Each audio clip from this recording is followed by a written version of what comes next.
আসসালামু আলাইকুম ভিউয়ার্স, আপনাদের পূর্বেই বলেছিলাম আমার এই পাখির খাঁচাটা বানাতে কত টাকা খরচ গিয়েছে সেটি আজকের ভিডিওতে বিস্তারিত জানাবো। চলুন তাহলে শুরু করা যাক।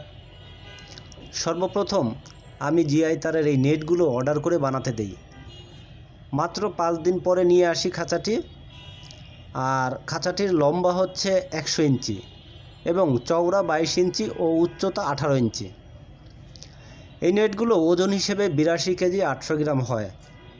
আর প্রতি কেজি আমি 175 টাকা দরে টোটাল 14,900 টাকা খরচ করি। তারপর বিএসআরএমের হাফ ইঞ্চি স্কোয়ার বার 10 পিস টোটাল 6,500 টাকা দিয়ে এনে এই বারের উপর নেটগুলো সেট আপ করি। আর এই সেট আপ বাবদ মজুরি খরচ হয় আমার 3600 টাকা। এরপর খাঁচাটি পূর্ণাঙ্গ রূপ পায়। তারপর খাঁচাটি যেন মরিচা না পড়ে সেজন্য স্প্রে রং করি, যাতে খরচ হয়েছে আমার টোটাল 2000 টাকা। এর ভিতরে রং ও মিস্ত্রি উভয় মিলে 2000 টাকা।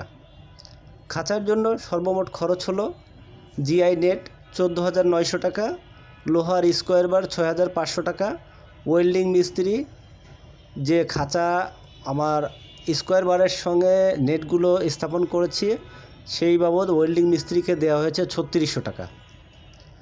আর রং করেছি 2000 টাকা দিয়ে। সর্বমোট 27,000 টাকা আমার এই খাঁচাটি বানাতে খরচ হয়েছে। আসলে শখ আর কিছু একটা করার ইচ্ছা থেকেই আমার এই ছোট্ট চেষ্টা। ভিউয়ার্স, সবাই আমার জন্য দোয়া করবেন আর চ্যানেলটি সাবস্ক্রাইব করে পাশে থাকবেন। এই কামনায় শেষ করছি আজকে। আল্লাহ হাফেজ।